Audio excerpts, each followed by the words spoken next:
And you know, the thing that people often overlook is that when you have a radical, whether it's radical or subtle, actually, it doesn't matter. But when you have a Kundalini awakening, what's also happening is your creative power and energy is being utilized and awakened as well.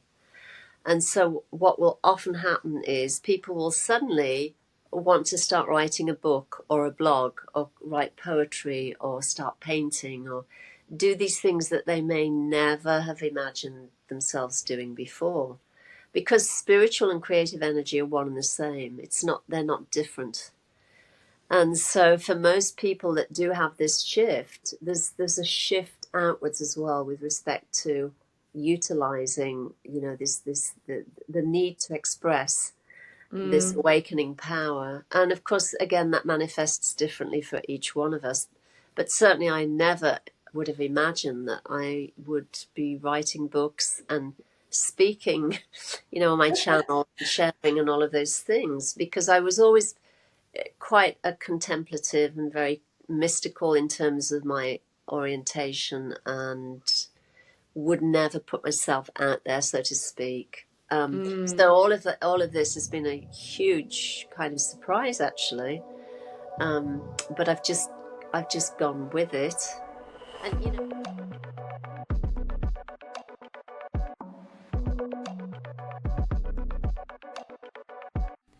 What is reality really made of? I'm your host Carla, and welcome to Cosmic Batter, the podcast where we explore what it means to be human, with our ability to heal and transform, the power of love, and our connection to the divine. This is for anyone who realizes that there is so much more to our existence.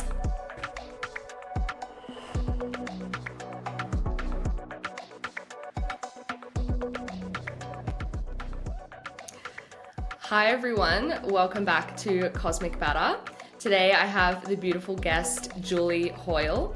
So Julie had a profound spiritual awakening at age 33. She was already a teacher, but this expanded her abilities into being a writer, an artist, and she now offers, or she has for a while, offered creative and spiritual guidance and healing work.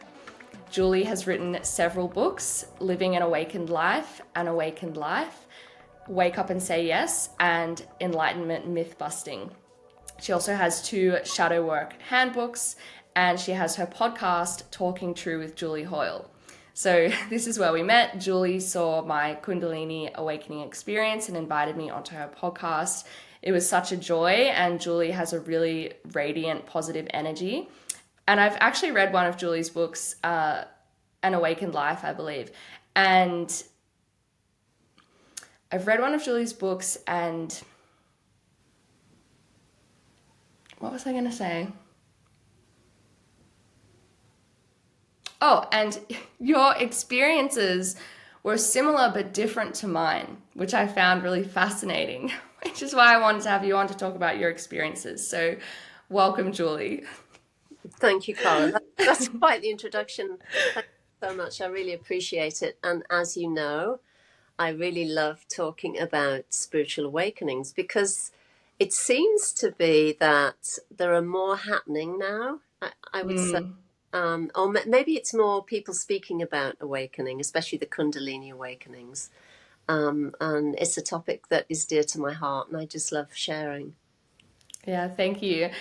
And on that, I find it funny because I've seen some people say if you have a true spiritual experience, you don't tell anybody.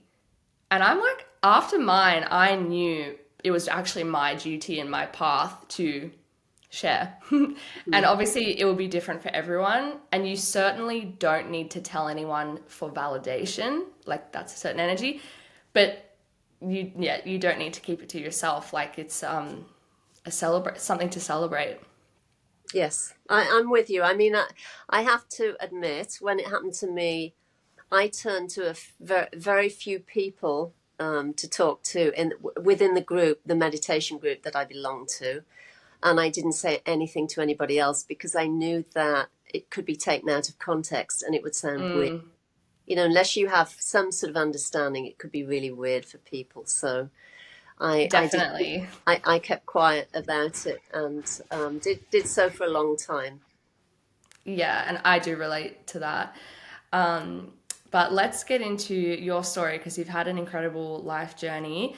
Do you want to share with us your awakening experiences? Sure. So I had this radical awakening in whatever year that was. I was 33.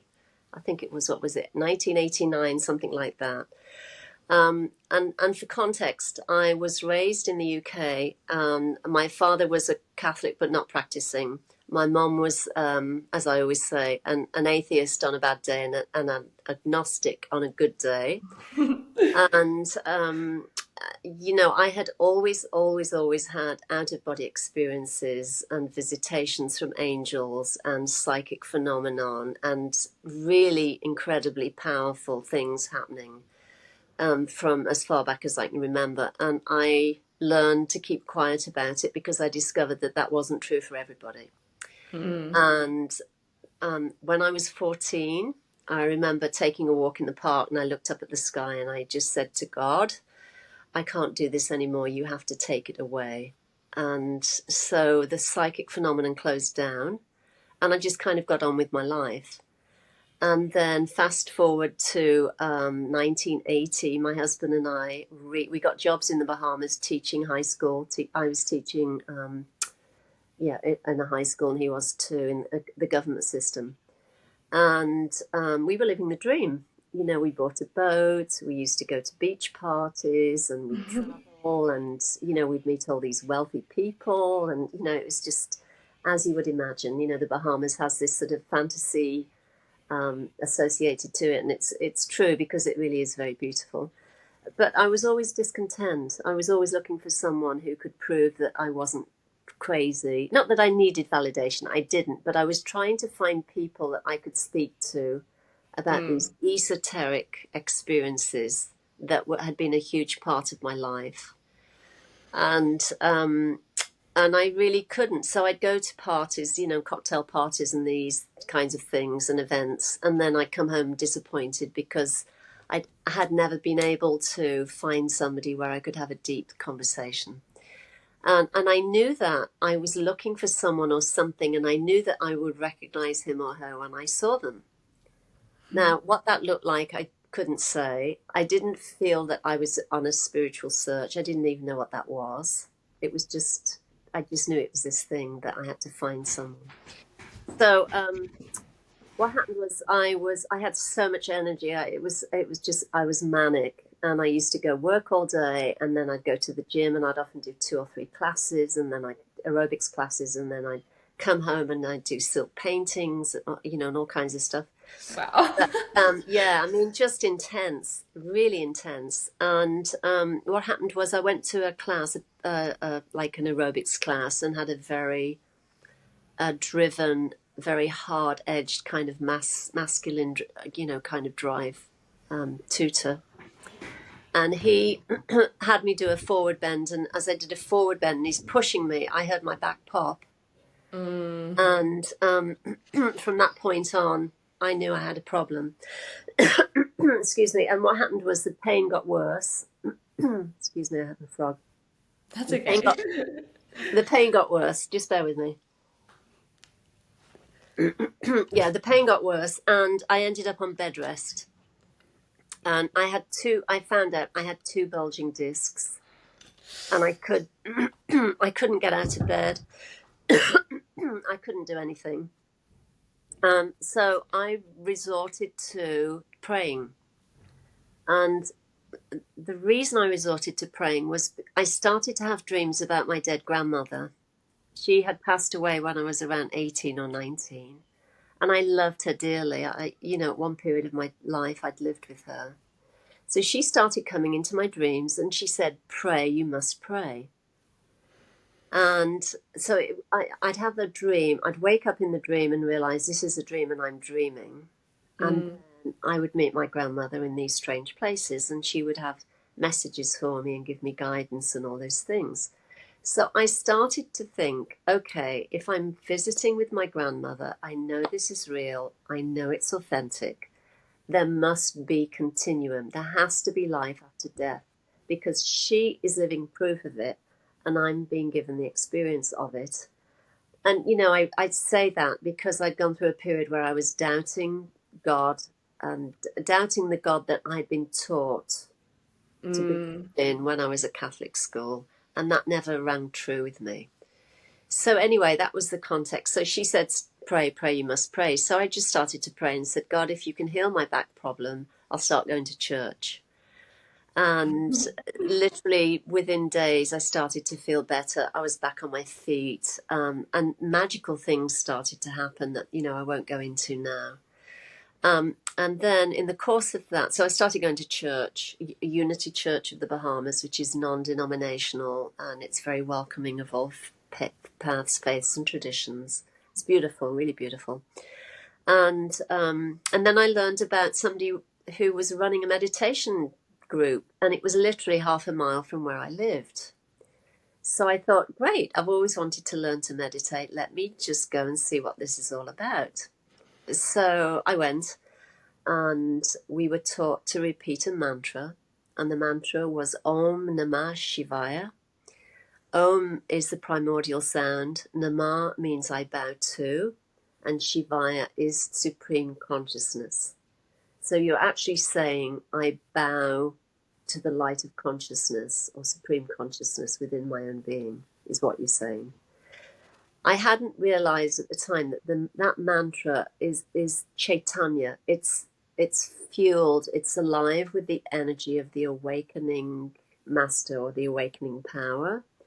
And I was just repeating it because I really loved it. And I went to the meditation group 2 or 3 times. I liked the people that were there. They were professional, which was important to me.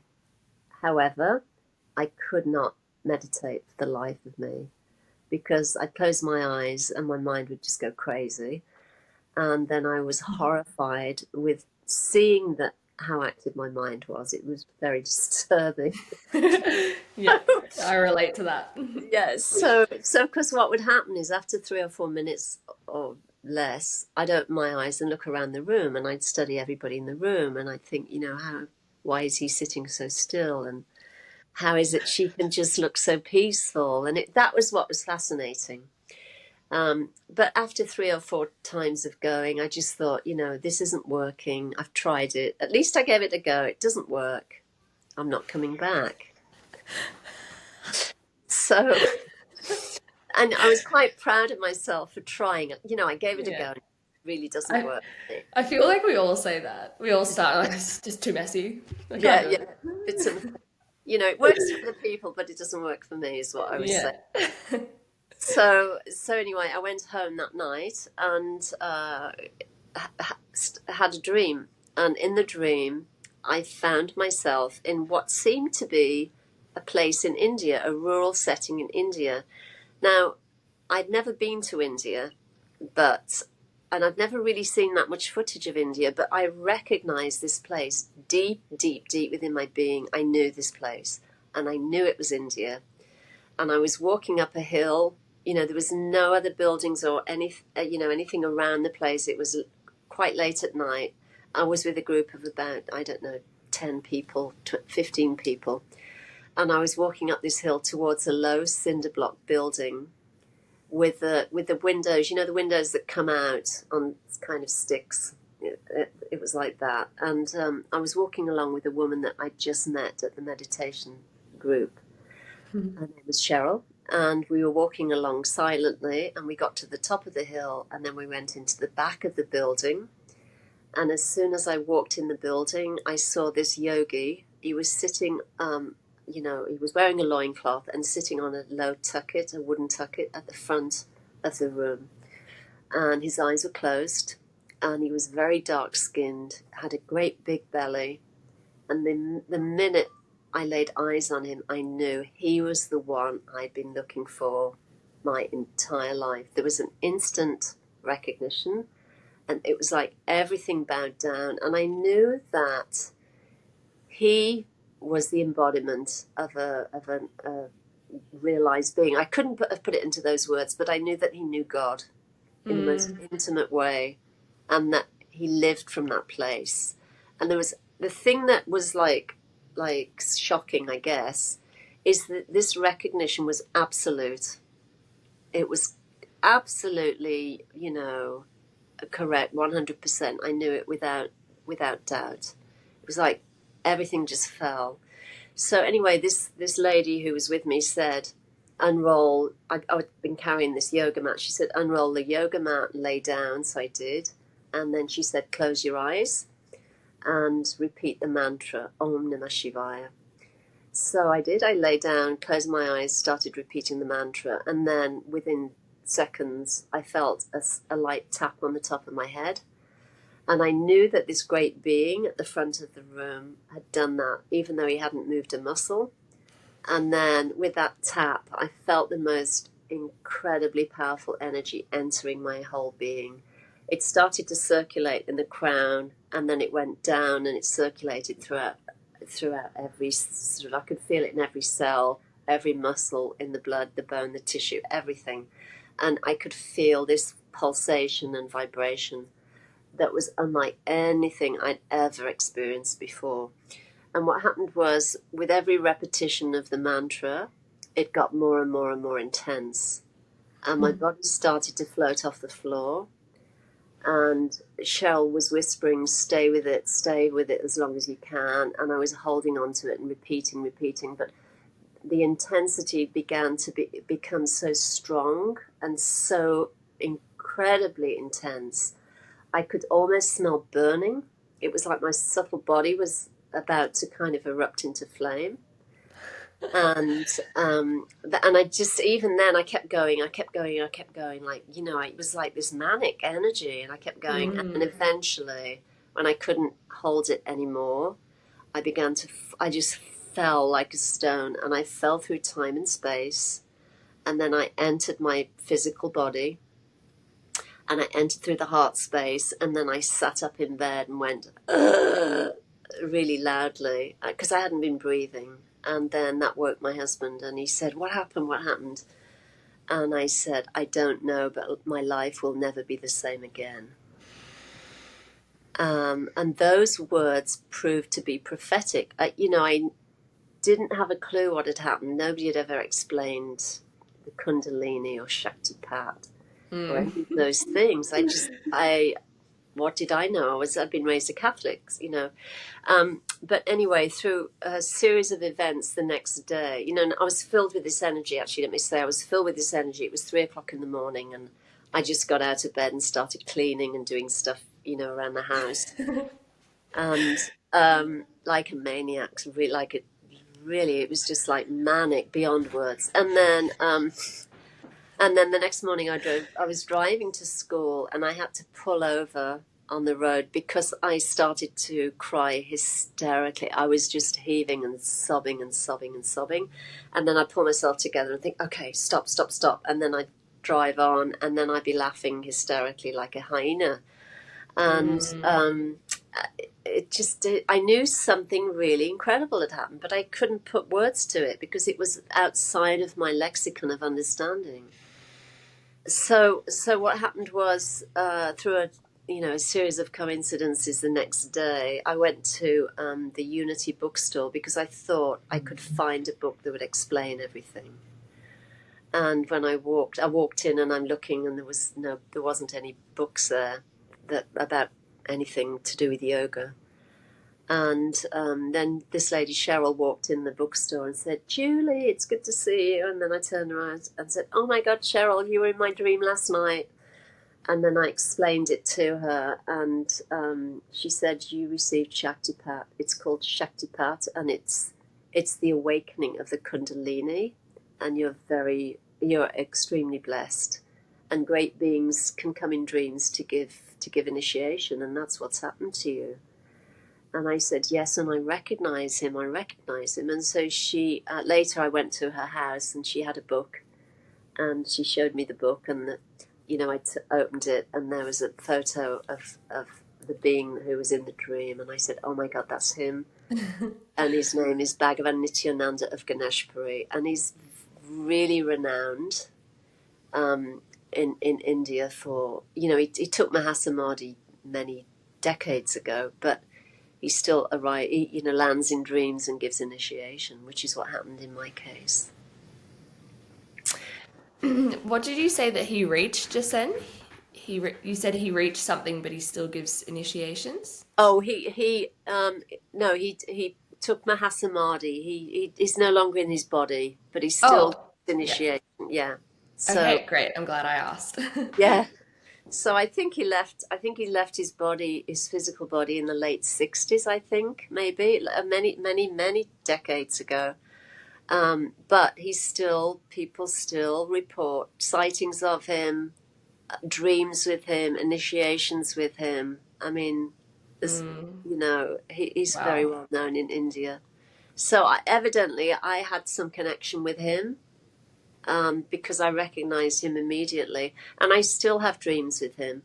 But the main thing about what I'm sharing is that was really just the kind of the beginning, because from that point on, it was like the psychic phenomenon that had been closed down just erupted, and it was even more powerful and even more kind of expansive than when I was a child, because I'd start having, again, lucid dreams with great beings, with master yogis that I'd never heard about, and then I'd wake up and they'd tell me their name, and then I'd do the research, and then I'd find them on evidence of them online.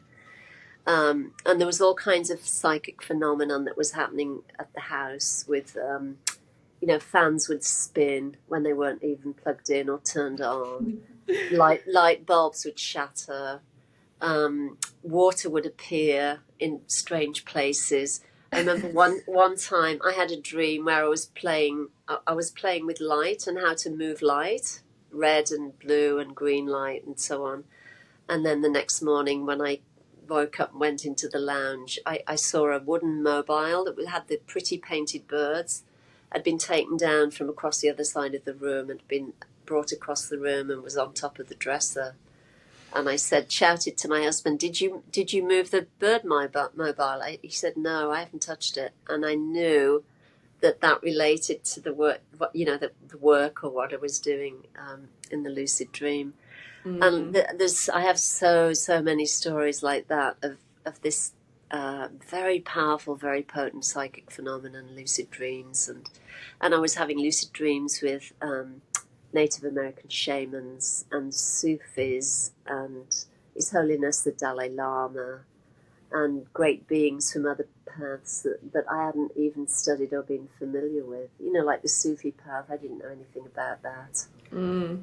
But I started having dreams with Mrs. Irina Tweedy, who's a very well-known Sufi master, Llewellyn Vaughan Lee, who's an incredible writer and speaker, who's also a Sufi master. So the way I put it is that Bhagavan Nityananda gave me, through his initiation, he gave me entry into his world and into the great beings that he relates to, works with, and kind of hangs out with, I guess.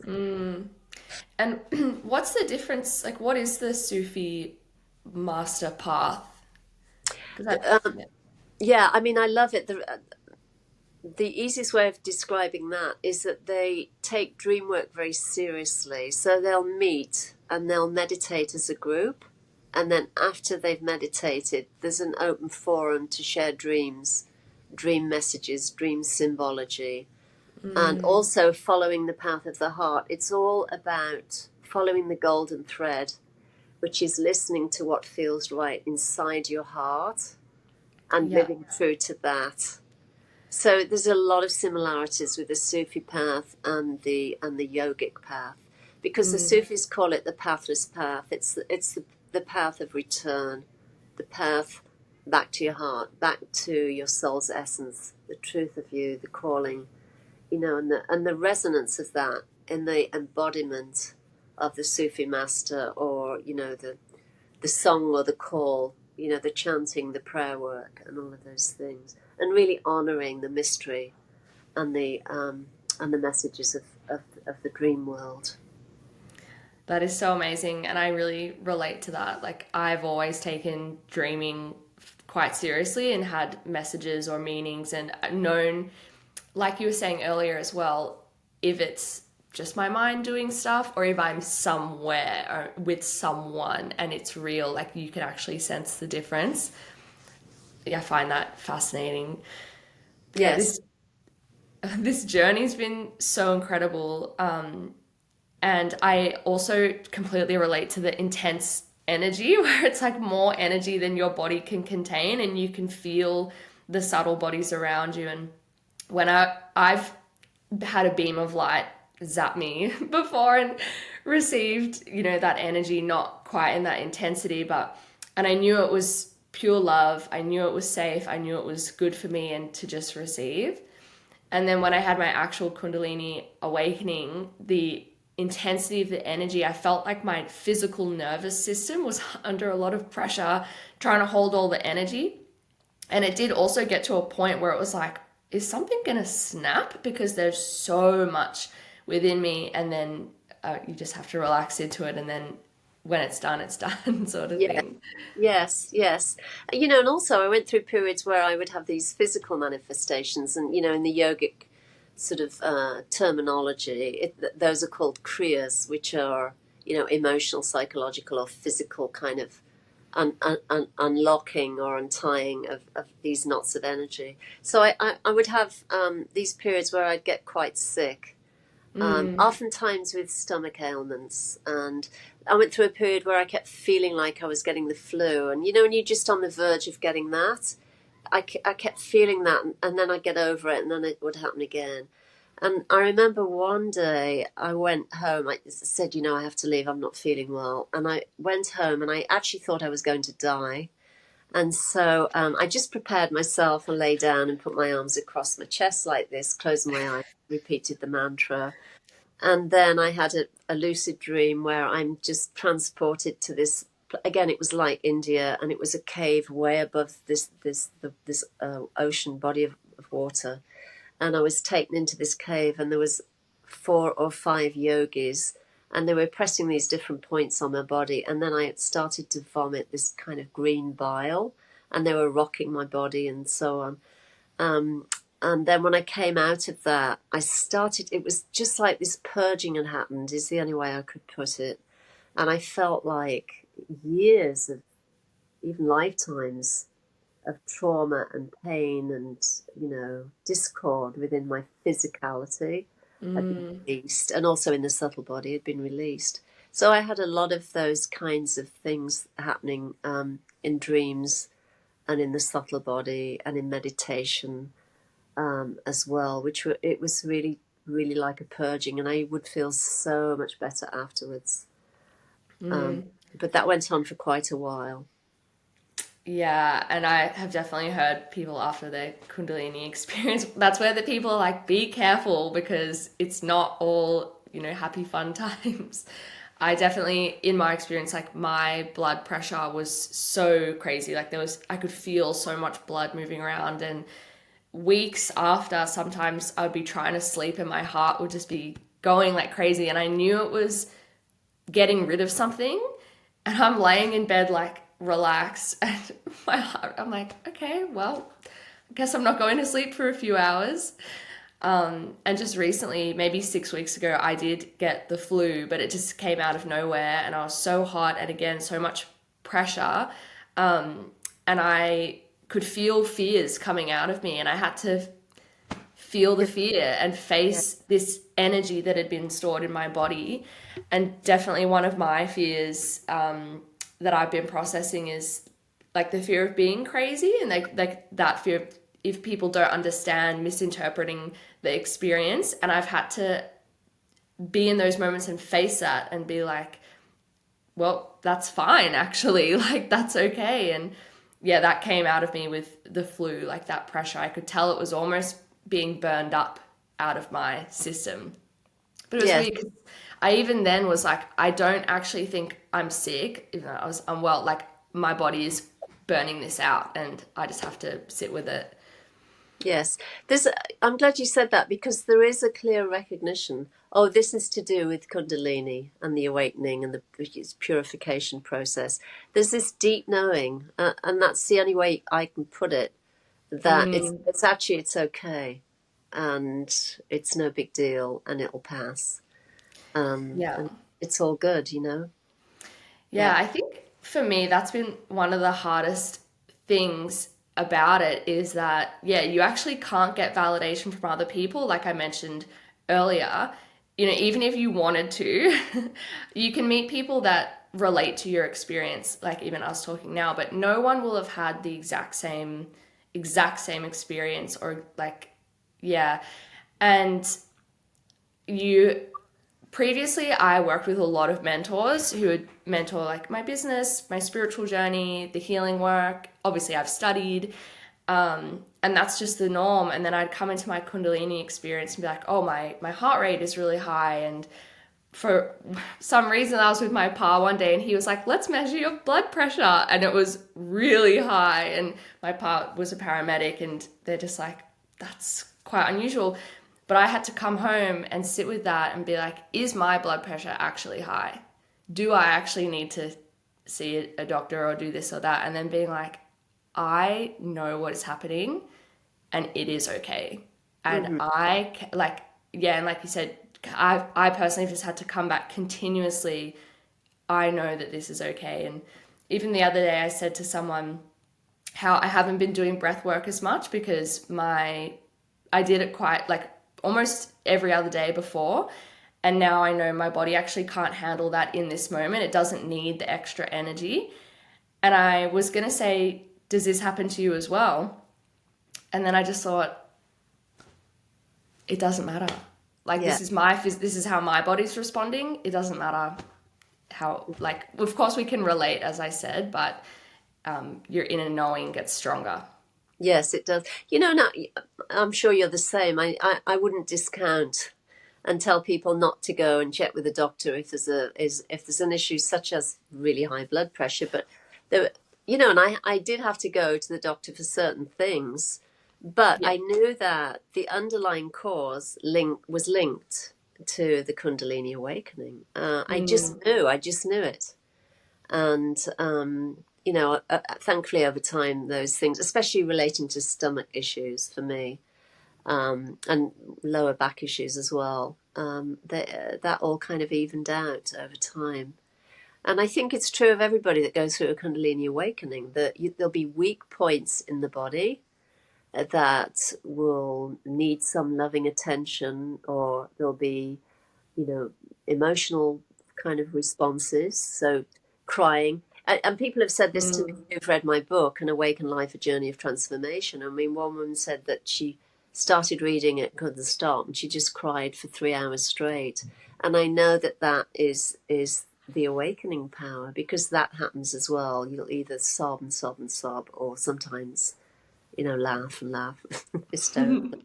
Just it just depends, It really just depends. yeah. Yeah, and I read your book as well, and I got signs myself like, okay, I've always known I was going to write a book, and I think this is actually the sign to start.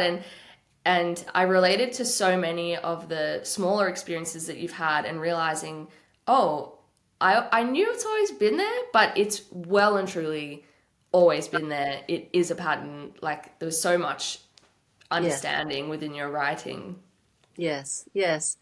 And the thing that people often overlook is that when you have a radical, whether it's radical or subtle, actually, it doesn't matter. But when you have a Kundalini awakening, what's also happening is your creative power and energy is being utilized and awakened as well. And so, what will often happen is people will suddenly want to start writing a book or a blog or write poetry or start painting or do these things that they may never have imagined themselves doing before, because spiritual and creative energy are one and the same. They're not different. And so for most people that do have this shift, there's a shift outwards as well with respect to utilizing, the need to express this Mm, awakening power. And of course, again, that manifests differently for each one of us. But certainly, I never would have imagined that I would be writing books and speaking, on my channel, and sharing and all of those things, because I was always quite a contemplative and very mystical in terms of my orientation, and would never put myself out there, so to speak. So all of this has been a huge kind of surprise, actually. But I've just gone with it. And again, coming back to writing the book, it would never even occur to me even to have shared my experiences. But I had a lucid dream, and a master yogi came in the dream and said, "When are you writing the book?" And I said, "What am I supposed to write about?" And she just kind of gives me one of those looks as if to say, "Come on, don't be such a dummy." Um, and then this is what was intriguing. She looks at me and like, "Come on now." And then she starts to walk away. And then as she's walking away, she turns and looks back over her shoulder and she says, "It's important to understand your journey." And I said, "Yes." And then what I've realized much later, because that first book I wrote in 2008, but what I'm realizing is that with respect to sharing our stories of awakening, it then allows other people to give voice to their own stories. And it also, not that we need validation, we don't, but it creates this quality of and sense of community. And it also, the energy of that sharing is also alive with its Chaitanya. Again, it's Chaitanya. It's the awakening power itself. So that power has the power to awaken others, even if this is the first time they're hearing about it. So there might be somebody, for example, who comes onto your show and hears about your awakening story, and through the transmission of that has their own awakening. And it might not be in that moment. It could be 10 years or 5 years from now. But there's a shift and a movement and a transmission that is happening, that is being received in the heart, the soul, and the mind of the one who's viewing your channel, and is being imbibed. And so, when that person's ready for this shift, this awakening to happen, it will happen. And of course, you can't take credit for it. I can't take credit for anything. It's just this movement of grace that is doing its thing. It's dancing and it's playing through us. And it's really also, it's like radar. It sends out this energy, this movement goes out, and it kind of pulls in and attracts people that are looking for what is being offered. So it's the most incredibly alchemical process, and the mind cannot wrap itself around any of this. None of what we're speaking about, the mind can't even begin to imagine. So you cannot approach it intellectually.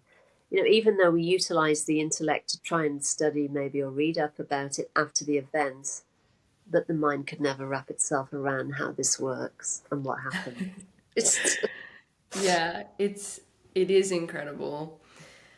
And yeah, I do relate to all of it, but the creative energy, and like you said, I've started drawing, and I have a feeling at some point that art, I am an artist really at the end of the day, but that it could go somewhere, which I wasn't expecting before. And then writing a book, and I've touched on this before, but I made content before for my business, and now I'm like, I'll show up online when I feel like it, but I don't need to make these little micro, I will show up creatively when it feels right. And it's such a, and I just know that when it's right, it will be more than enough. And yes, also that energy of drawing in the right people. And so there's just this whole different level of trust that it really will always be okay. And I find when I tell people bits of my story, and like I mentioned, I actually feel it's part of my duty to share my story and my path as well. Whenever I share it, people relate always, even if they're not actually necessarily spiritual. They'll be like, "Oh, really?" And you can just tell something clicks about something that they've experienced, or something that they might have denied now makes sense, and that it is real, and it's pretty cool. But I did did want to ask you, how did you go working full time, and you already were a really energetic person and an artist, and then all these other things came in, and like you've written books and you started your podcast, and I personally am just amazed that you have a full-time job as well. And how did you manage that and continuing to really be in society after this experience? Yeah, I mean, initially it was quite difficult because I would be, for example, I'd have these incredible lucid dreams with great beings who, Mm. for example, I wake up in a dream. Again, I find myself in India. I'm walking along a dusty path, and there's a yogi walking towards me, and I recognize, even though I didn't know him, I recognized his state immediately. I knew he was an enlightened master. He's a great being. And so I go up to him like this and, bow to him. And I said, what is your name? Can you please tell me your name? And he said, Swami Ramtirth. I'd never heard of Swami Ramtirth. And he said, I can give initiation. Would you like? And I said, yes, please. Yes, please. So he takes his thumb and he presses his thumb on my forehead. And again, I was filled with the most incredible energy. And it's coming into my body, and I'm feeling it. It's going through, every layer, right through everything. And then at a certain point, I can't hold it anymore. And I open my eyes and then I feel myself being pulled back to awakening. To waking. So then I'm having to lay there for what seemed like hours in order to kind of allow this energy to at least soften enough for me to then be able to get ready and go to work. So I didn't have the time to, let's say, integrate or analyze or process. Mm. But now I'm looking back now and I think it's a good thing, because what was happening was I was holding that energy. And I was going into, and teaching is tough. It's a tough gig. And so I was going into this situation where I'd have to teach content with respect to art and design, a lot of the time in very difficult conditions, because there was no air conditioning at the school. I was working under a metal roof. It was like 90 degrees, very humid. I'd be pouring with sweat. But I'd be holding this energy, speaking to the students about, drawing or painting, whatever we were doing. And what I hadn't realized is that, and it took me years to realize, the energy, the transmission of that energy was coming through my being, even though I wasn't speaking about yoga, Kundalini, whatever it was, master yogis, lucid dreams. I was using art language and having normal conversations with teenage boys and girls. And they were receiving the transmission of that awakening. And I know that is absolutely true because I've heard them in their own way detail what happened to them when they came to the art room. And I had students saying, can I please come in the art room because it's so quiet here? Or my spirit feels good in here. Or they would come in at lunchtime and they would pranam and do this and go om like this. And this is, again, outside of their lexicon because they were, usually Baptists or, Seventh-day Adventists. But they were from the Christian tradition. So anything to do with yoga was absolutely, or Kundalini, was absolutely outside of their understanding. So to come back to your question, it was difficult. But the awakening, what I always say is the Shakti, or the awakened power, is supremely intelligent. And it drives the show and it gives you the energy to deal with whatever you're dealing with. And, I had many dreams where I would wake up in the dream and I'd be in my classroom and Bhagavan Nityananda would be there sitting on the table and his form would be massive. And he would, bow to me or wink sometimes, and then he'd walk. And I knew that I was there as a vehicle for this awakening power for the students I was working with.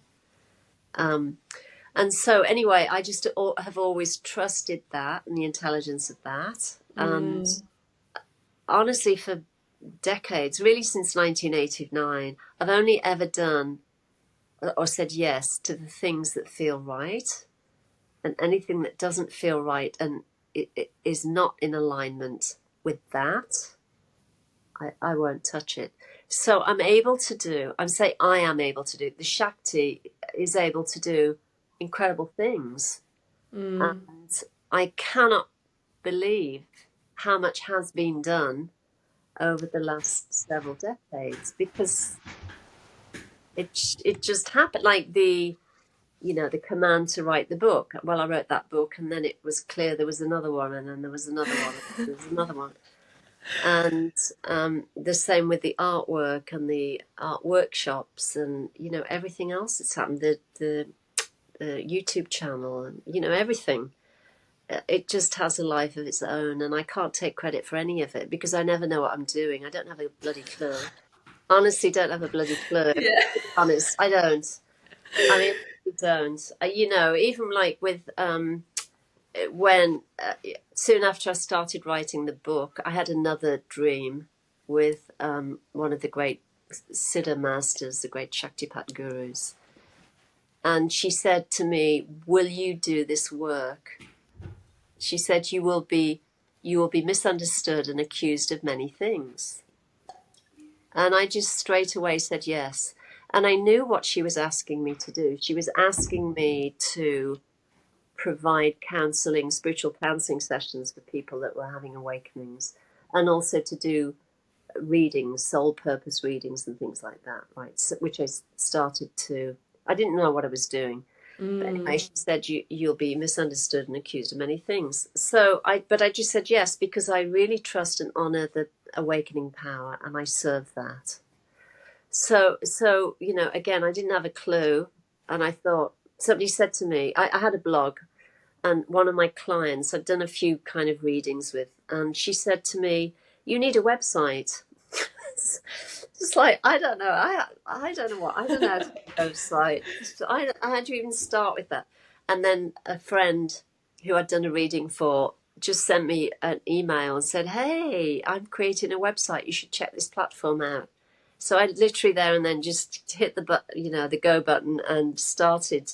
I had a free 3-month kind of package thing where I could try it, and I did. And from there, figured it out, and then had a website. And it's been like every single time. I don't know what I'm doing. I just trust the Shakti, and I know that I'll be guided and I'll be given the help I need. So I don't know whether that's So beautiful. It does. I actually was getting emotional. Like, it's just so beautiful how it happens, and that you're always safe. The divine is always guiding you. You have what you need, or you'll get what you need at the right time. Even like in a similar way, when we both had our first activations, we didn't know what it was. We didn't have the words to describe it. And when I had my actual Kundalini awakening, I'm like, what the fuck is going on? And then I found out what it was, and I felt a bit like, why did nobody tell me what this was before? Why do I not have a guru? And they say that you should have a guru. I don't have any of that. And then I had to think, oh, because I can figure it out, and I'm in this normal suburban Melbourne, like, for a reason. Like, I'm actually okay, and this is the plan. yes, It's yes, so beautiful. yeah. And sometimes the less you know, the better it is, because the mind can get involved, especially, and the spiritualized ego can get involved, and then one becomes something else. And certainly when I had my awakening in 1989, there was very, very little in terms of availability about what the Kundalini was and what it meant and all of those things. It's not like now, when you can just go online and ask questions and everything's there at your fingertips. But what happened was I always had an deep interest in meditation and yoga, because I remember when I wrote about this in the book, but I was quite young. I was watching a National Geographic program with my father, and there were yogis doing these contortions, and holding their breath and being able to go underwater for a long period of time. And my father said, do you believe it? Do you think it's really true? And I said, yes. I knew something within me recognized the truth and the validity of that, which is why, and I was the only one in my family even remotely interested in anything esoteric or anything to do with yoga or meditation. I just couldn't help myself. It was what I wanted to do and what I wanted to explore. So Yeah. I remember when I was young and I didn't know what yoga was, but I knew that yoga was good for me. I had this weird thing, and like anytime there was any sort of yoga, I was like, that is good for me. I should do that at like 12 years old. And I remember I would have been about 13, and I figured out that there was a gym nearby that offered yoga. And so me and my friend, we walked all the way there because obviously we couldn't like drive. We just walked there, and they were really surprised to see us. And we were like, we're here for the yoga class. And we didn't have any money. I think we had like $10 or something, but it ended up being actually a meditation. And for some reason, they changed the schedule. So we sat in on the meditation and we all just lay there with these adults. And me and my friend ended up giggling because the person running it had like a funny voice because it was all relaxing. But I look back now and I'm like, that's actually so like innocent and pure, and it's actually amazing to me that I was drawn there. Like I remember then being a teenager, no, like early 20s, and I had just a mate, and I said, everybody was drawn to yoga. Didn't you always think that was good for you? And they were like, but no. yes, Oh. funny. Yes. And I made a note because I really wanted to say something earlier when you said that you received some of your initiations and then coming into the classroom and knowing that you're actually passing on the energy and the gift. And what came through for me is that like angels walk among us. And something that clicked for me a while ago, sometime last year, is that all of our manifestations and the things we're asking for, they will usually come through people. So if you are asking for more money, you will probably get more clients. Like the money's not going to drop out of the air, like, or someone will obviously give it to you. Or if you're, wanting to feel and experience more love, like you might find that in your relationships. And maybe it might be a spiritual ego thing where we can tend to be asking for something or manifesting something and just expecting it to appear, but actually it really comes through our relationships. And then those higher states of consciousness and psychic phenomena and things like that, and the downloads and God, the experience of God, it is coming through other people as well. And when you shared that story in the classroom, like that's exactly it. That's exactly it. Yeah, and another kind of story I have that's similar to that is some years ago. I can't remember when it was now, but I had a friend visiting from California. She does energy work and healing and so on and so forth. But she came to visit me in the Bahamas, and she was writing her newsletter. And she said, "Hey, Julie, do you have any? I could do with some kind of nice images. Do you have any of your artwork?" And I said, yes, sure. So I let her use 4 or 5 of them, and she did her newsletter, sent it out. And then, when it came back, she was getting all these messages from people saying, oh, this artwork's beautiful. And, people were making comments. And my friend Diane said, I've had all these great comments. You should make your artwork available for people worldwide. I said, yeah, but it costs so much money to send anything from the Bahamas. It's ridiculous. It's like $100 just to send an envelope via FedExpress. Oh, wow. Okay. I mean, it's just ridiculous. So I would really have to jack the prices up. And I'm not really comfortable doing that. So she said, well, okay, no worries. The very next day, I go online and I see this platform called Fine Art America, where you can take photos of your work. And there's also Fine Art Europe, Fine Art Australia. So you can take photos of your work, upload the images, and it's print on demand. So they'll print prints or print things on wood or on metal or on bags or on notebooks or whatever it is. So I just, put some of the images on there, and it's been really fun. And it hasn't been a schlep for me to then, package and send stuff off the island, and it doesn't cost anything. So it's, and I'm just showing that because that is how it's kind of this magical kind of movement and dance at the end of the awakening power that will guide you in the right direction, bring the people to you that can help, and encourage you or sometimes push you into different things that you're being called to. And it's just incredible because you don't know what's going to happen next, actually. And going with the not knowing and trusting the not knowing is really fabulous. Yeah, it is incredible. And yeah, I feel there's time for action, but it's never force. It always comes, and it comes at the right time. And when you're being pushed, you'll know it. And but it does have that element of ease. And I do like to say for our listeners, if you haven't had quite this level of awakening experience yet, it doesn't matter, because you're actually on the exact same path. Like, we're all here having a similar experience, and that magic of life is here anyway. But we could go on and on. I have more questions, but we'll get you on another time. Do you want to let people know where they can find you and how they can work with you? Sure. So I have a website, which is juliehoyle.org. I'm also on Instagram at Julie Hoyle Official, and you can find me on YouTube at Talking True with Julie Hoyle. So you can just, reach out. There's plenty of free content as well, so anybody who's interested in finding out more can find me at any of those places. Beautiful. And I've read one of Julie's books. It was incredible, so I highly recommend. But yeah, thank you so much for joining us. Thank you, everyone. Thank you so much. It's been great. Bye. Thank you for joining us, and I wanted to jump on and let you know that I have expanded the ways that you can work with me. So my healing sessions have been really popular, and I've expanded them so that you have more options.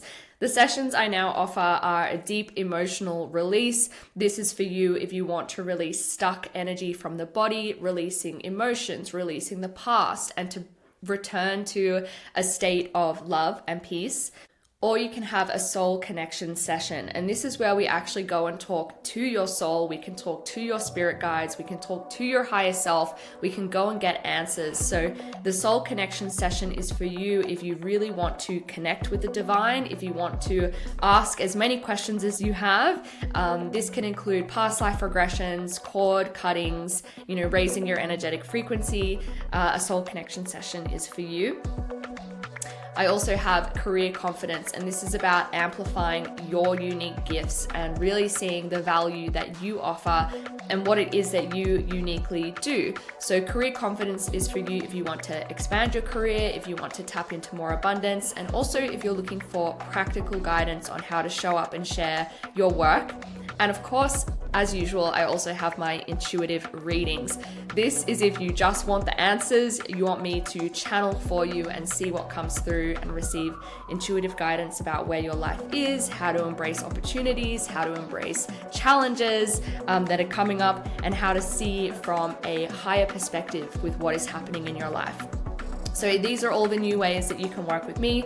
Click the link down below. As usual, visit my website if you want to make a booking, or you can message me on Instagram.